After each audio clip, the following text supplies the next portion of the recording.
Em 30 de junho de 1923, 50 órfãos armênios, mais tarde conhecidos como os Garotos de Georgetown, chegaram ao Canadá através do apoio do governo e de doações de canadenses. Foi um acontecimento singular na história canadense, um evento que é geralmente lembrado como a atitude nobre do Canadá. Esta atitude nobre foi o primeiro ato humanitário do Canadá em escala internacional. Canadenses alegaram que, uma vez que os armênios não se uniram com a Turquia contra os aliados, era a sua obrigação de apoiá-los. O jornal Toronto Globe apelou ao público com manchetes emocionantes, entre elas, "Vamos deixá-los morrer?". Mais 40 órfãos iriam chegar no ano seguinte e outros no decorrer dos anos. No final, foram trazidos 110 órfãos.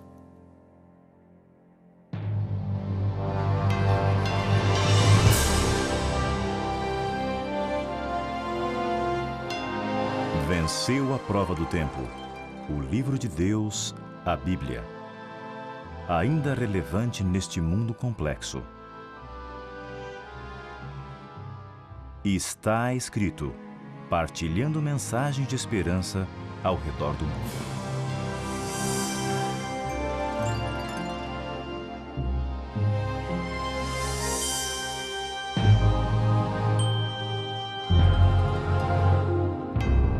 Jack Apramian foi um desses jovens refugiados adotados pelo país. Ele escreveu sobre a sua experiência anos depois. Era a terra dos sonhos de todos, onde todas as pessoas eram ricas e usavam sapatos e vestiam roupas finas e viviam em grandes mansões. Eu fui um dos sortudos escolhidos e foi assim que eu vim para o Canadá quando eu tinha 8 anos de idade. Apramian também descreve seu choque cultural. Fomos colocados na fazenda Cedar Vale, 200 acres de plantação fora de Georgetown, 30 milhas ao noroeste de Toronto. Nós logo começamos a nos acostumar ao sabor dos alimentos desconhecidos, tais como cereais, mingau de aveia, pudins, pão branco e maçãs cultivadas diretamente em nossa fazenda. Os meninos foram aprendendo o inglês e, gradualmente, eles foram enviados como aprendizes de agricultores da região até atingirem a maioridade. As poucas meninas que foram trazidas foram adotadas por diversas famílias como domésticas. Os rapazes saíam das fazendas quando que os abrigavam com 18 anos. Livres para perseguir os seus sonhos, eles rapidamente confrontavam com a dura realidade da Grande Depressão e a discriminação em cidades canadenses como Toronto, onde 80% da população ainda eram de descendência inglesa. Eles iriam rapidamente aprender e se adaptar à cultura e, ao longo dos anos, se acomodar em todo o continente. Em um último agradecimento à comunidade que os ajudou durante os dias negros, os membros daquele grupo original criaram um fundo escolar para as crianças de Georgetown, que continua a financiar a formação universitária de muitos daquela cidade. Uma das grandes palavras na Bíblia é a palavra libertação. No Salmo 91, 3 vezes Deus é apresentado como o libertador, que iria libertar o seu povo. Na verdade, a palavra libertação provavelmente é a maior e mais abrangente e esclarecedora expressão para explicar o trabalho poderoso e gracioso de Deus em nossas vidas. Esta palavra tem um papel muito importante na Bíblia e com certeza tem um significado especial também no português. Penso que todos nós compreendemos a palavra libertação. Na verdade, essa palavra tem um certo tom de aventura. Há um certo drama na palavra libertação. Se você for solicitado a dar um sinônimo para a palavra libertação, provavelmente lhe venha à mente a palavra resgate. Quando nós pensamos na libertação de alguém, pensamos em alguém sendo resgatado de uma situação de grande perigo. É isso que a palavra significa de fato. Ela abrange a ideia de alguém em uma situação difícil e complexa e que aparentemente não possui condições pessoais de resolver o dilema, sendo assim necessário ser resgatado por algo maior e mais poderoso. E quando vamos para a Bíblia, é exatamente isso que nós encontramos na palavra libertação. É uma palavra rica, é uma palavra, como eu disse, completa de drama e aventura. Um dos grandes conceitos do Antigo Testamento é este conceito de libertação. Deus é o libertador e o homem, o ser que é liberto. E Deus é o único que fornece esse plano de libertação. O Salmo 68, verso 20 diz: o nosso Deus, Deus libertador. A Bíblia apresenta várias facetas de Deus como o nosso libertador. Salmo 40, verso 17. Tu és o meu amparo e o meu libertador. Não te detenhas, ó Deus meu. Nas palavras conhecidas do Salmo 144, versos 1 e 2. Bendito seja o Senhor, rocha minha, que me adestra as mãos para a batalha e os dedos para a guerra. Minha misericórdia, fortaleza minha, meu alto refúgio e meu libertador, meu escudo, aquele em quem confio e quem me submete o meu povo. Agora, sempre que na Bíblia você encontra as palavras salvo, salvar, salvação ou salvador, você pode substituir por alguma forma da palavra libertar, porque é exatamente isso que significa. Então, a verdadeira salvação, que é a obra de Deus, é a libertação. É o dramático resgate do pecador das coisas dessa vida que ameaçam a sua destruição. Por isso, o trabalho de pregação é um trabalho de resgate. Nós fomos, em nome de Deus, enviados para dizer aos pecadores que Deus tem um plano de resgate. Deus, que é por natureza um libertador, o único libertador, tem um plano de libertação no qual ele vai libertar o pecador de todas essas coisas que o condenam. Quando falamos de conversão, de regeneração, do novo nascimento, do nascer de novo, nova vida, transformação, quando estamos falando desses assuntos da graça de Deus, estamos falando de sermos libertos de certas coisas. Na verdade, a libertação, como veremos nesta série, define o que significa ser um cristão. Para ser um cristão, não basta dizer que acredita em Jesus, orar palavras decoradas ou repetidas. Para ser cristão, não basta ir a uma igreja ou pertencer a alguma instituição cristã. Um cristão não é alguém que se sente bem sobre Deus ou sobre Jesus. Um cristão é uma pessoa que foi liberta. E é muito importante compreender este conceito, pois há tanta confusão em nossos dias sobre quem é um cristão. A resposta é: os cristãos são as pessoas que foram libertas. É como se fosse uma transação bancária, onde Deus deposita a justiça em nossa conta e coloca o nosso pecado na conta de Cristo para que Ele pague a penalidade. A única maneira de conhecer um cristão é pela vida transformada. E assim, para você avaliar quem é um cristão, você tem que olhar e ver se essa pessoa foi liberta. Isso é importante, pois Jesus disse em Mateus capítulo 7, versos 22 e 23, muitos naquele dia hão de dizer-me: Senhor, porventura não temos nós profetizado em Teu nome, e em Teu nome não expelimos demônios, e em Teu nome não fizemos muitos milagres? Então lhes direi explicitamente: nunca vos conheci. Apartai-vos de mim, os que praticais a iniquidade.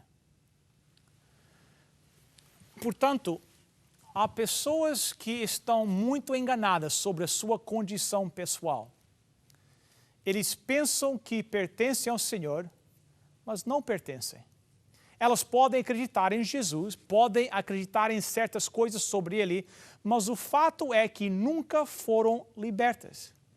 É por isso que em 2 Coríntios 3:5 diz o seguinte: examinai-vos a vós mesmos se realmente estáis na fé. Provai-vos a vós mesmos. Certifique-se de que você é um verdadeiro cristão. Bem, como alguém pode ter essa certeza? Você tem que analisar e se perguntar: fui eu liberto?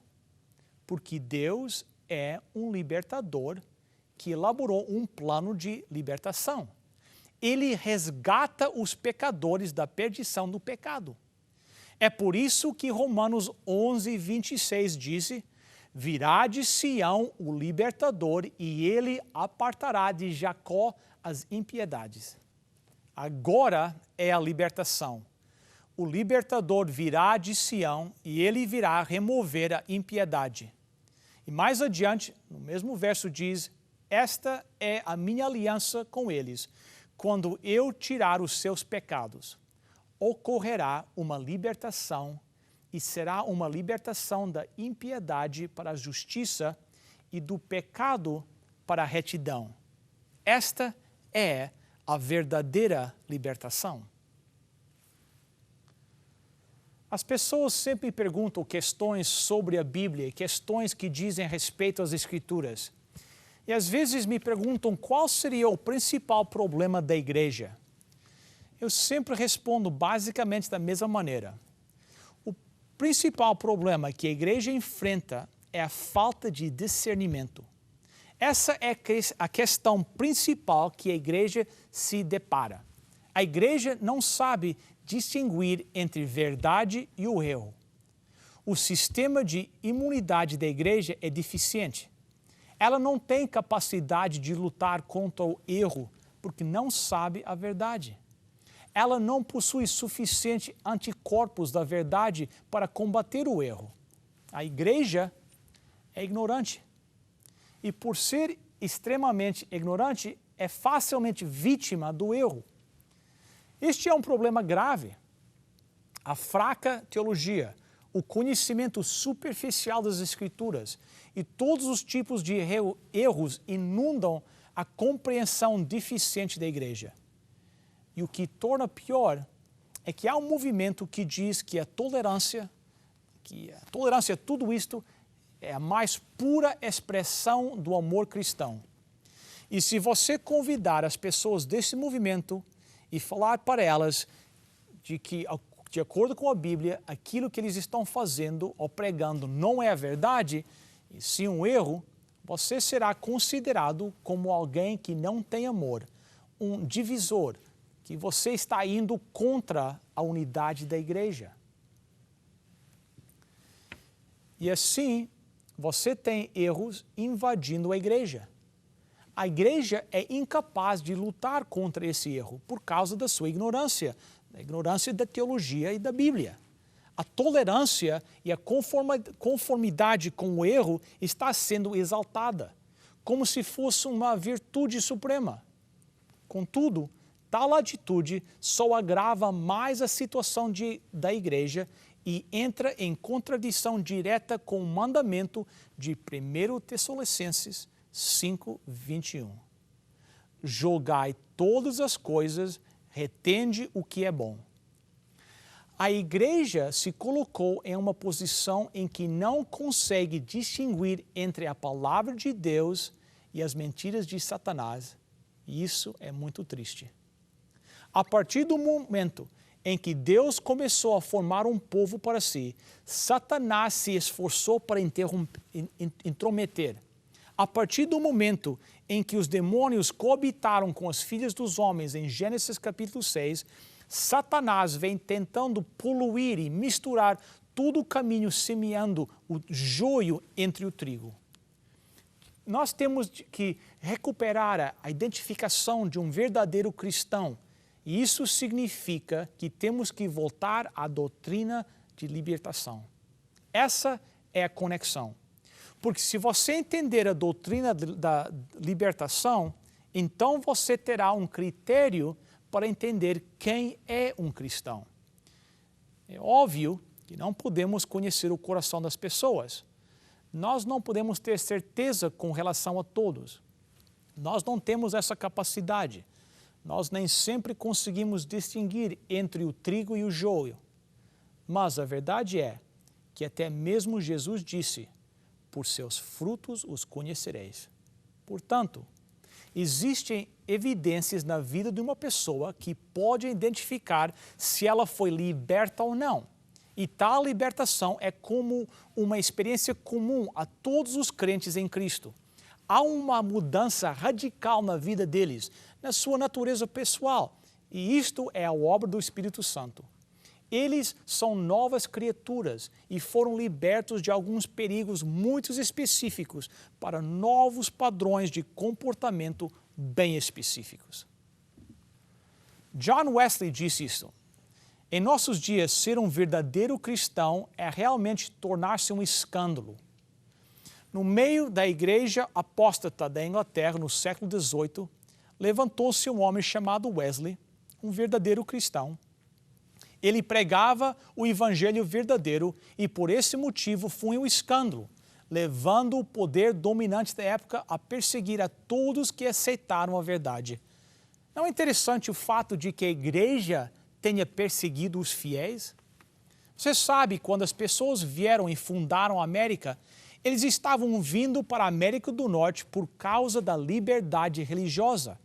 Eles estavam sendo perseguidos, e não pelo mundo secular, eles estavam sendo perseguidos pela igreja, a igreja apóstata. Então, como é que podemos descrever, caracterizar quem é um verdadeiro cristão? Pois bem, a maneira mais simples que eu conheço para fazer esta distinção é a maneira bíblica, onde caracteriza a verdadeira igreja como sendo a sociedade, um grupo de pessoas que foram libertos. Agora, como saber se alguém está liberto? Pois bem, eu vou entrar nesse aspecto no próximo programa, porém eu vou lhe dar o conceito principal agora, pois sei que você precisa dele. Os verdadeiros cristãos são aqueles que têm sido libertos das mentiras para a verdade, do erro para a verdade. Isto é visivelmente manifesto na vida de um verdadeiro cristão. Um empresário bem conhecido por sua crueldade uma vez declarou ao escritor Mark Twain: antes de eu morrer, eu quero fazer uma peregrinação à Terra Santa. Vou subir ao Monte Sinai e de lá de cima eu vou ler os 10 mandamentos em voz alta. Eu tenho uma ideia melhor, respondeu Twain. Você poderia permanecer em Boston e guardá-los. A vida no cristianismo consiste de pronomes possessivos, disse Martinho Lutero. É uma coisa dizer Cristo é um Salvador, é outra coisa dizer Ele é meu Senhor e meu Salvador. O diabo pode dizer a primeira, mas somente um verdadeiro cristão pode dizer a segunda. É Jesus Cristo o seu Senhor e Salvador de sua vida? Se você ainda não rogou para que Ele entre em sua vida, por que não fazer isso agora? Se você já conhece a Jesus como seu Salvador, por que não renovar o seu compromisso com Ele hoje? O dom da libertação está sendo entregue livremente hoje. Eu oro para que você o aceite. Oremos. Pai nosso que estás nos céus, nós te agradecemos pela libertação que vem através do teu Filho Jesus Cristo. Nós pedimos por todos aqueles que nesta hora estão entregando a sua vida a Jesus. Pedimos por aqueles que estão renovando o seu compromisso com Jesus nesta hora. Os abençoe de maneira muito rica, em nome e por amor de Jesus. Amém.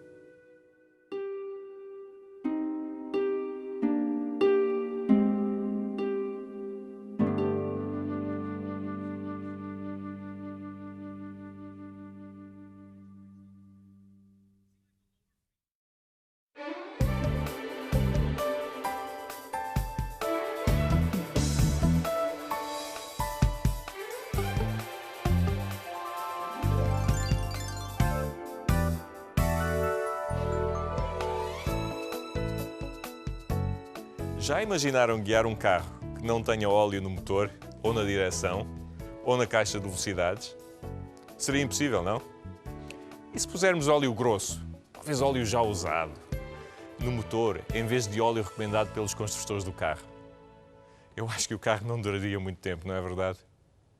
Bem, o nosso corpo precisa de boas gorduras, pois, para além de serem muito importantes para várias funções do próprio corpo, tais como a produção de hormonas e para as membranas das células, as gorduras são também fontes ainda mais ricas de energia. São importantes, mas não devem ser consumidas em grandes quantidades. Deviam ser consumidas em pequenas quantidades e de boa qualidade. Vejamos. A maior parte dos alimentos tem gordura. Uns mais, outros menos. Vamos, por exemplo, às azeitonas. É delas que se faz o azeite, que nós tanto gostamos, depois de se esmagar as azeitonas, prensá-las e filtrar. E as nozes? Sim, têm gordura e de boa qualidade e não têm colesterol. E a carne? Também tem bastante gordura, mas daquela que o corpo não gosta, pois ajuda a bloquear as artérias, aumenta o risco da diabetes e do cancro, entre outras doenças. Já deu para perceberem que há boas e más gorduras. As gorduras de origem animal, em termos gerais, como a gordura da carne, dos ovos, dos produtos lácteos, especialmente do queijo, têm gorduras que não são muito boas para o corpo. Estas gorduras deviam ser evitadas, especialmente se tivermos um estilo de vida mais sedentário, em que não consumimos muitas calorias. Por exemplo, sabiam que a maioria dos queijos curados, os queijos amarelos, os queijos curados, contêm cerca de 40%, em média, de gordura e maioritariamente saturada? Pode saber bem ao paladar. E o queijo sabe mesmo bem, mas é um alimento que deve ser evitado. Por outro lado, as plantas são fonte das melhores gorduras. Destacam-se as oleaginosas, tais como as amêndoas e as nozes, também os abacates, e não podemos esquecer-nos do azeite e de outros óleos que são gorduras produzidas a partir da azeitona, por exemplo, no caso do azeite, da soja, do milho, girassol e outras plantas. As gorduras de origem vegetal são, de uma forma geral, mais saudáveis para o nosso corpo, mas mesmo estas devem ser consumidas em pequenas quantidades. Vejamos agora algumas das vantagens das gorduras vegetais em comparação com as gorduras de origem animal. Primeiro, não contém colesterol. É verdade, mesmo as nozes e as amêndoas não contêm colesterol, pois o colesterol é fabricado e armazenado somente nos animais. Sabia que não existe colesterol no mundo vegetal? É verdade. Outra vantagem das gorduras vegetais tem a ver com o tipo de gorduras que as plantas contêm. O corpo humano utiliza melhor especialmente as gorduras monoinsaturadas, das quais o azeite, as oleaginosas e o abacate são muito ricas. As gorduras poliinsaturadas, por exemplo, muito comuns em óleos vegetais, tais como o óleo de milho, o óleo de girassol e o óleo de soja, também são importantes para a saúde, especialmente as conhecidas como as gorduras ômega 3. Já sabem que estas gorduras são muito comuns em certos tipos de peixe, tais como o salmão e a sardinha, que os portugueses tanto gostam, mas sabiam que as nozes, as sementes de linhaça e as amêndoas também são ricas nestas gorduras ômega 3 e com uma vantagem, não contêm colesterol. Por último, deixem-me falar-lhes dos alimentos ricos em gordura, tais como as batatas fritas, as pizzas e outros snacks. Cuidado! Estes alimentos não só são ricos em gorduras, mas as gorduras com que são feitos podem ter sido transformadas quimicamente, tornando-as ainda mais perigosas para a saúde. É o caso das gorduras hidrogenadas, chamadas também de gorduras trans. Leiam os rótulos. Leiam os rótulos nos pacotes e evitem estes alimentos. Vamos então ao supermercado fazer compras. Na última visita passámos bastante tempo na secção das hortaliças e das frutas e comprámos pão integral e cereais integrais. Vamos continuar agora. Nem entre na secção dos snacks, tipo batatas fritas nem das pizzas. Passe ao lado. Passe de imediato à secção dos óleos E por que não comprar um bom azeite? Um azeite extra virgem. É mais saudável que os outros óleos. E já agora, vá à secção das nozes, mesmo ali ao lado, e ponha umas nozes, umas amêndoas e um pacotinho, talvez, de pinhões no carro do supermercado. Se quiser comer queijo ou iogurtes, fixe pelo queijo fresco ou o cottage cheese e o iogurte magro. E mesmo estes, não abuse. Ou então, compre leite e iogurtes de soja sem nenhum colesterol. Escolha bem aquilo que leva para casa e não se arrependerá, pois o seu corpo sentirá a diferença. Até à próxima e até lá, lembrem-se, comam para viver e não vivam para comer. Que Deus vos ajude a fazer melhores escolhas. Até à próxima.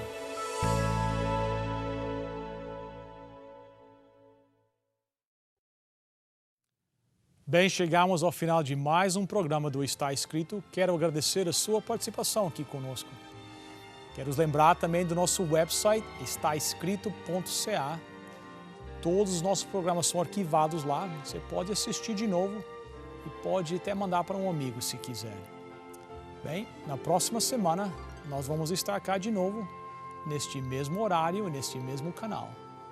Até lá, lembre-se, está escrito: nem só de pão viverá o homem, mas de toda a palavra que procede da boca de Deus.